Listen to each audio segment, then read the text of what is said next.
Break के बाद एक बार फिर आपका स्वागत है। देशभक्ति का जज्बा एक सैनिक में ताउम्र रहता है, फिर चाहे वो सीमा में तैनात हो या फिर रिटायरमेंट के बाद की बात हो। बिलासपुर के देवरी खुर्द प्राथमिक स्कूल में एक ऐसे ही देशभक्त फौजी हैं जो रिटायरमेंट के बाद भी देश के लिए समर्पित होकर शिक्षक के किरदार में आने वाली पीढ़ी में देशभक्ति का जज्बा पैदा कर रहे हैं। उन्हें फौजियों की तरह ट्रेंड कर रखे हैं और मजबूत बना रहे हैं।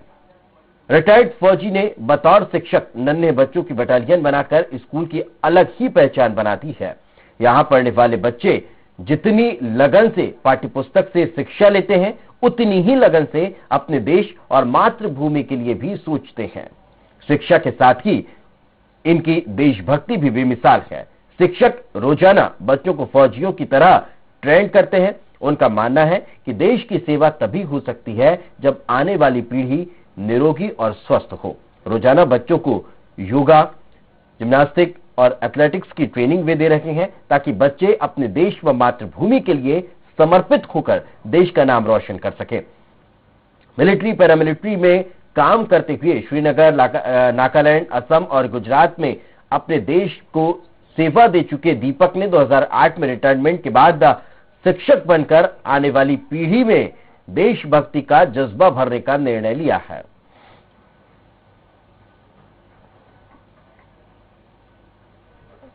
मैं एक्चुअली यहाँ शिक्षक के रूप में हूँ, लेकिन मुझे एचएम सर के द्वारा ये इवेंट के लिए प्रोत्साहित किया गया कि आप ये इवेंट कराएंगे और ऐसा बच्चों को सिखाएंगे। तो बस अपनी ये इच्छा कि ये बच्चे अच्छे से सीखें और देश के लिए कुछ अपना जज्बा को शो कर सकें। भाई सर जो बोले इसको करना है करके मैं करो भाई। सिर्फ 10 दिन का काम है। अगर लंबे समय से किया जाए, शासन कोई डोनेट करे तो ज्यादा अच्छा होगा। मैं यहाँ पास समर से सीखता हूँ, कार्टव्हील सीखता हूँ, योगा सीखता हूँ, जन्माष्टमी के लिए। बड़ा होकर मैं देश का सेवा करना चाहता हूँ, फौजी बनकर। हमारे सर हमको कराटा सिखाते हैं और ना योगा सिखाते हैं, कराटा सिखाते हैं। मैं बड़ा होकर ना फौजी बनना चाहता हूँ, देश की ना सेवा करना चाहता हूँ। मैं एक गुड जिम्नास्टर बनना चाहता हूँ और यहाँ मैं रोज आकर अपने सर से रोज सीखता हूँ। कितना मजा आता है आप लोग को? बहुत अच्छा लगता है। यहाँ जो खेल कूद कराते हैं, योगा भी कराते हैं, स्वास्थ्य के लिए बहुत अच्छा कराते हैं। पढ़ाई लिखाई भी यहाँ बहुत अच्छा ढंग से कराते हैं और लड़की हो या लड़का आगे बढ़ के अपने भविष्य में बहुत कामयाब करना चाहते हैं। हमारे साथ हेडमास्टर अनिल चंदेल जी फोन लाइन पे मौजूद है। अनिल जी, बहुत बहुत स्वागत स्वराज एक्सप्रेस पर आपका। अनिल जी, क्या आप मेरी आवाज सुन पा रहे हैं? अनिल जी, क्या आप मेरी आवाज सुन पा रहे हैं? लगता है संपर्क नहीं हो पा रहा था। अनिल जी, क्या आप मेरी आवाज सुन पा रहे हैं? जी अनिल जी, बहुत बहुत बधाई आपको। आपका स्कूल तो एक अलग ही पहचान बना चुका है, लेकिन कैसे ये सब संभव हो पा रहा है?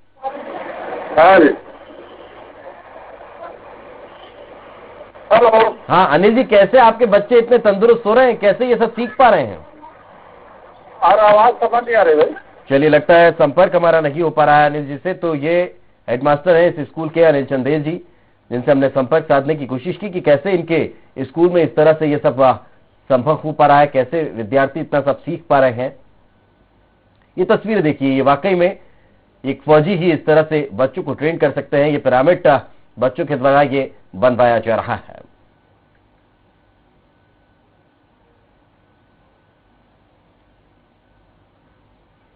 स्वराज संवाददाता संदीप हमारे साथ फोन लाइन पर मौजूद है। संदीप, कैसे ये स्कूल के विद्यार्थी इतनी कम उम्र में और इतने अच्छे करतब दिखा पा रहे हैं? जी बिल्कुल, जिस तरीके से जिसको देशभक्ति का जिसमें जुनून चढ़ा हुआ होता है, वो हमेशा देश के हित के लिए और अपने लोगों को जोड़ने के लिए, देश के हित के लिए वो हमेशा प्रतिष्ठित कहीं न कहीं करते रहते हैं। दीपक शर्मा भी है जो कि कई प्रदेशों में उन्होंने अपनी सेवाएं दे चुकी है।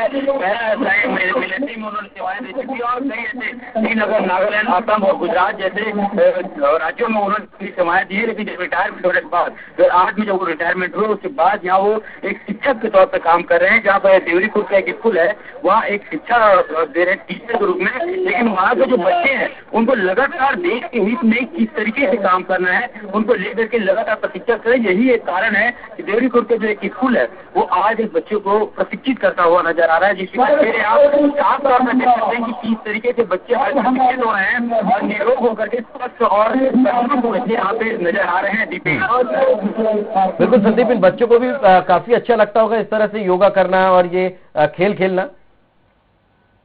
जो योगा है और भी कई तरह के जो प्रशिक्षण है अमूमन होता है स्कूलों में शिक्षा के साथ और भी किया जाता है, लेकिन बिलासपुर के देवरीखुर्द के स्कूल ये जवानों को जिस तरीके से ट्रेन किया जाता है योगा करने का, कराटे का और सुरक्षा। बिल्कुल लगता है संपर्क हमारा ठीक से संदीप से नहीं हो पा रहा है। बहुत बहुत शुक्रिया संदीप इस तमाम जानकारी के लिए।